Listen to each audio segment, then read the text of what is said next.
16 a 20 de maio será realizada a 10ª edição da AgroBrasília. O evento conta com a participação de empresas, produtores e público em geral. A feira se consolida como um espaço de negócios agropecuários e está voltada aos empreendedores rurais de diversos portes. A AgroBrasília apresenta inovações tecnológicas para os diferentes segmentos do agronegócio. Realizada pela Cooperativa Agropecuária da região do Distrito Federal, Copa-DF, acontece em uma região reconhecida nacionalmente pelo papel desempenhado na ocupação agropecuária dos cerrados, especialmente pelo pioneirismo e a geração e uso de técnicas de sucesso. O Parque Tecnológico Ivaldo-Sense, onde a AgroBrasília está localizada, possui área de 500 mil metros quadrados, onde estão instalados campos demonstrativos das principais empresas públicas e privadas do agronegócio brasileiro, além de uma área de dinâmica para máquinas e implementos agrícolas. No dia 5 de maio aconteceu no Parque Tecnológico Ivaldo-Sense, na região do PADEF, o tradicional Dia de Campo para a Imprensa, para mostrar como será a AgroBrasília deste ano. O evento, que completa 10 anos, promete muitas novidades, responsabilidade social, visitantes internacionais e, como sempre, a valorização da agricultura familiar. Ronaldo Triaca, coordenador da AgroBrasília, destacou o potencial da região do PADEF, onde é realizada a feira. A região de abrangência da AgroBrasília, que é esse raio de 300 quilômetros, o Planalto Central, na verdade, né? Brasília em torno, a região mais tecnificada e diversificada do país e a nível de diversificação, na verdade, a região mais diversificada do mundo, né? Pelo fato de estarmos na maior concentração de área irrigada da América Latina sob pivô central, a gente tem essa grande diversidade de culturas. É possível verificar em determinado período do ano 14, 15 culturas diferentes à beira da rodovia, né? Tudo com altíssima tecnologia. Isso não se vê em lugar nenhum no Brasil e não conheço também em outro lugar no mundo. Então a região realmente é diferenciada, os produtores trabalham sempre na fronteira tecnológica, muito bem capitalizados, por isso o sucesso que é a AgroBrasília hoje. E o fato de também ter a irrigação, né, a produtividade em destaque nesse sentido? Pois é, pelo fato de termos o clima bem definido, 6 meses de chuva, 6 meses de seca, e com toda essa área irrigada, né, são mais de 200 mil hectares de área irrigada, o produtor obtém altíssimas produtividades, as maiores do país, sem dúvida, as maiores médias de produtividade das principais culturas do país são nessa região. Ronaldo, 40 anos de plano dirigido de assentamento e 10 anos de AgroBrasília. Pois é, o PADEF, na verdade, tem um papel importantíssimo no desenvolvimento do agronegócio, principalmente do centro-oeste para cima do país. Tudo se começou por aqui, há 40 anos atrás, com as famílias pioneiras que vieram para cá em 1977, e daqui se irradiou todo esse potencial agrícola que existe, desse potencial agrícola brasileiro, né? Então, para nós é um marco, né? São 10 anos de feira, 40 anos de 40 anos de PADEF, inclusive estaremos lançando um livro contando toda essa trajetória dos pioneiros, a trajetória da Copa-DF, que é a realizadora da feira. Estaremos fazendo uma exposição temática também dentro do parque, dentro da feira. Uma exposição muito bacana, contando toda essa história de pioneirismo dessa região e do PADEF e os 10 anos da AgroBrasília. E o público que se espera? Esperamos um público em torno de 100 mil pessoas, durante os 5 dias da AgroBrasília, sempre lembrando que a nossa feira recebe um público muito focado por estarmos a 60 quilômetros de um centro urbano. E aí? Ronaldo, só um minuto. Esse ano a feira traz um tema diferente, transmitir conhecimento gera inovação, olhando também na questão da sucessão familiar que está ocorrendo aqui também no PADEF, em todas as regiões do Distrito Federal. O que dizer também sobre isso? Claro, é um tema muito importante, por isso a escolha. Transmitir conhecimento garante inovação, né? Nosso slogan, a sucessão familiar, é um tema importantíssimo no agronegócio, né? É uma preocupação dos empresários rurais, né, de manterem a família, da formação dos filhos, né, dos netos, Então é um tema muito importante e para nós, para a feira como um todo e para a região, significa bastante. Essas comitivas internacionais, gostaria que o senhor falasse o que elas vão ter aqui, vão poder ver, então, como é essa troca? A região já é um atrativo por si dessas comitivas internacionais, né?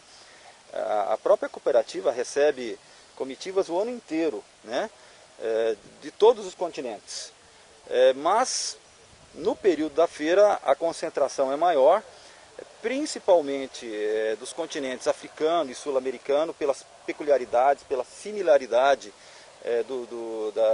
do relevo, do clima, né, do cerrado brasileiro, com as savanas africanas, com o cerrado sul-americano de outros países, e virou uma tradição a gente receber comitivas internacionais e ter expositores também.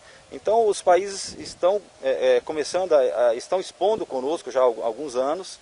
Esse ano teremos 8 países expondo conosco, dos 2 continentes, dos 3 continentes, desculpa, tem do continente europeu também.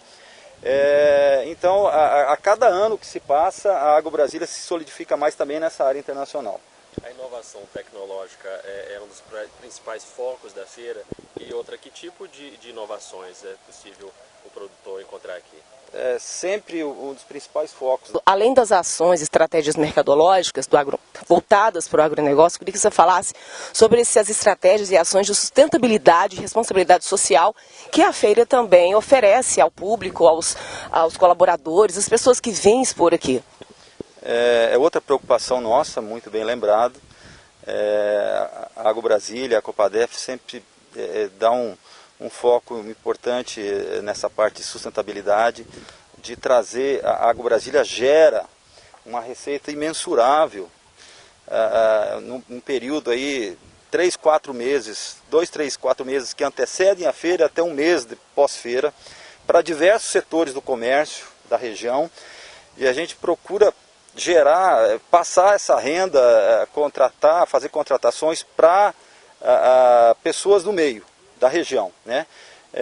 Algumas ações sociais, por exemplo, que a feira realiza, por exemplo, com o Rotary Clube de Unai, né?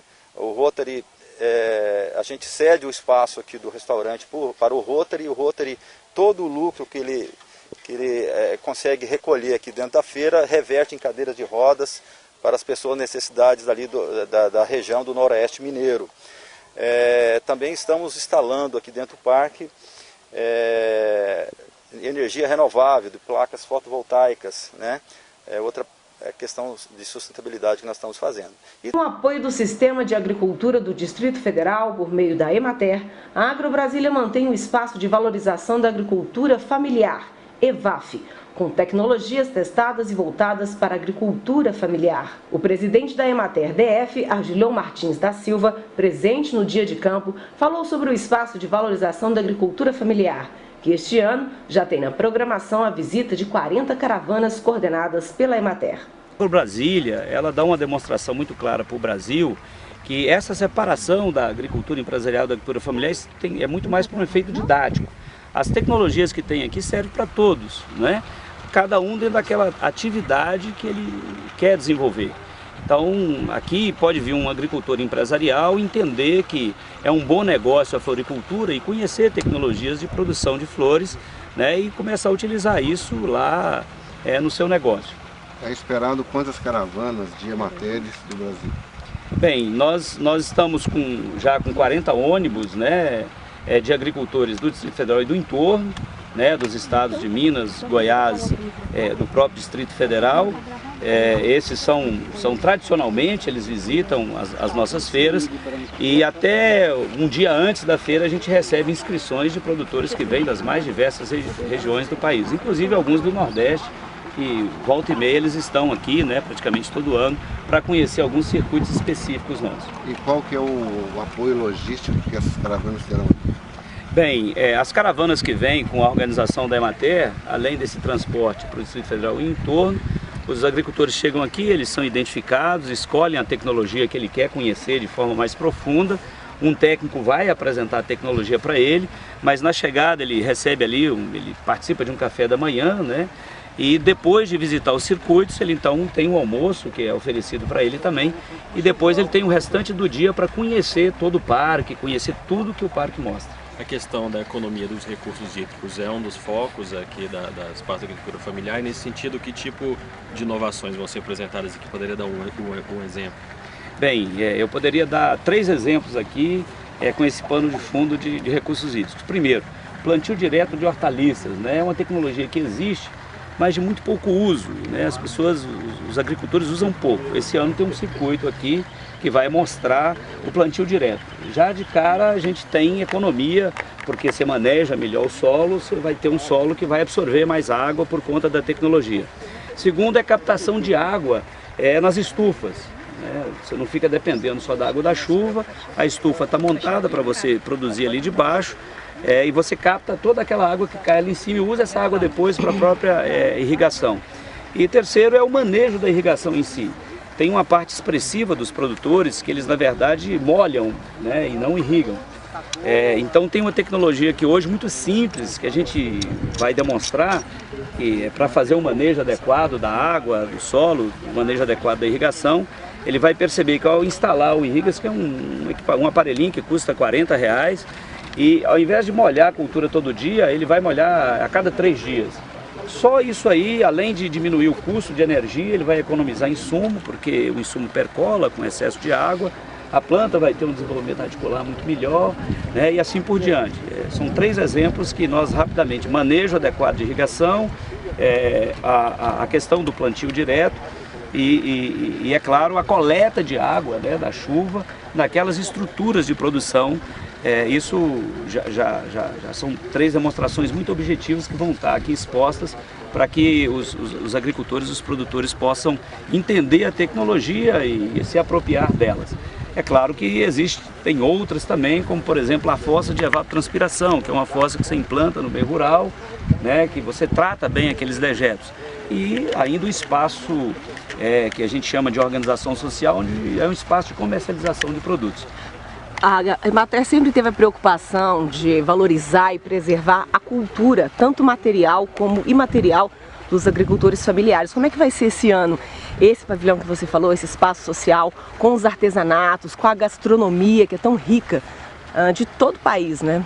Bem, a Emater então convida, né, algumas associações, as associações que trabalham conosco.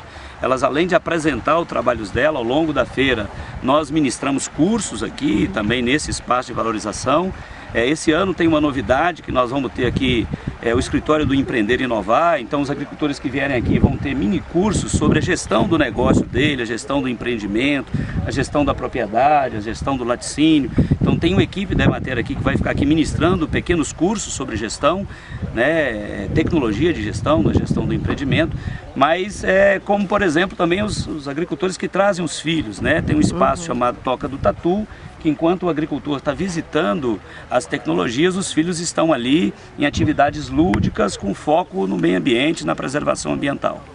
Na última edição da feira, em maio de 2016, cerca de 80 mil pessoas passaram pelo Parque Tecnológico Valducense.